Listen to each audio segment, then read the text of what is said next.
Worli hit and run केस प्रकरणामध्ये 48 तास उलटले आहेत तरी मिहिर शहा जे मुख्य आरोपी आहेत ते अजून देखील पोलिसांच्या ताब्यात सापडत नाही आहेत। सर, काय नक्की नेमकं तुम्ही पोलिसांवरती आक्षेप घ्या? नाही, पोलिसांवरती आक्षेप घेण्यापेक्षा मुंबई पोलिसांचा हा पूर्ण जगामध्ये लौकिक आहे आणि असं कधी होत नाही की मुंबई पोलिसांना आरोपी सापडत नाही। परंतु मला असं वाटतं की राजकीय दबाव असल्यामुळे हा आरोपी सापडत नाही आहे आणि कायद्यात सुव्यवस्थेचे धिंडोळे उडालेले आहेत आणि त्यामुळे आता जनतेला कळायला लागलेलं आहे की अक्षरशः एका महिलेचा, आमच्या भगिनीचा मृत्यू झाल्यानंतर तो जो आरोपी आहे तो जर या मुंबई पोलिसांना सापडत नसेल तर मला वाटतं त्यांच्या लौकिकाप्रमाणे हे योग्य नाहीच।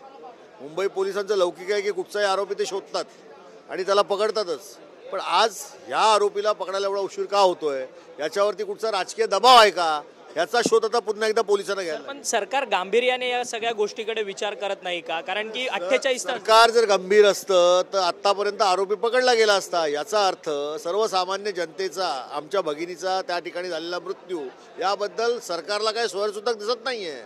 परंतु सरकारची संवेदनशीलता नाही का? ज्या पद्धतीने सरकार म्हणतंय की आम्ही कोणाला पाठीशी घालणार नाही म्हणून या प्रकरणात केवळ बोलतं, बोलाची कडी आणि बोलाचा भात, हे सरकार निष्ठुर आहे।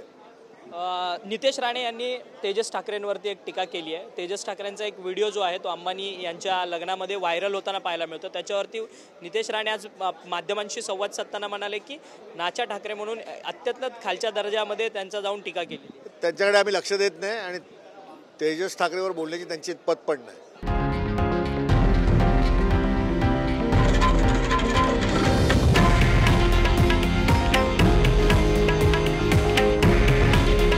हे आहे देशातील नंबर 1 न्यूज नेटवर्क आणि आपण पाहत आहात TV9 मराठी।